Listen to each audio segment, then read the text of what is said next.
Welcome to Reader Reports. We are flood risk and drainage experts. You don't need a flood risk assessment if your site is smaller than 1 hectare and located in the flood zone 1, it is more than 20 meters away from a river and it isn't affected by other sources of flooding. We will go through these concepts and where to find this information in this short video. Let's say you have a plot of land near to a river. You would like to build a new house. You need to apply for planning permission. The first thing to determine is if your development is affected by river flooding. The river flood zone is divided into 3 zones. Flood zone 3 is high risk of flooding. Flood zone 2 is medium risk of flooding. Flood zone 1 is low risk. Your development should be in flood zone 1. You can check if your development is affected by flooding by using the Environment Agency flood maps. Now, you should check if your development is in a critical drainage area.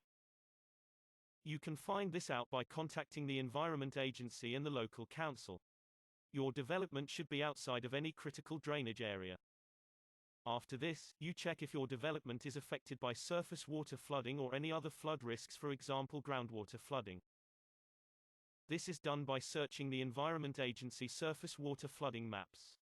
Your development shouldn't be affected by surface water or any other sources of flooding. Now, you need to determine the size of your development in hectares. 1 hectare is an area of 100 meters by 100 meters. Finally, you check the distance of your development to the nearest river. It should be at least 20 meters away from the river.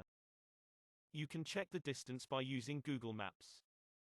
You don't need a flood risk assessment if your development is less than 1 hectare and within flood zone 1. It is at least 20 meters away from a main river. It is outside of a critical drainage area.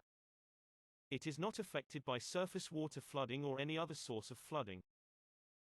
All links to the maps are below. Please give us any comments.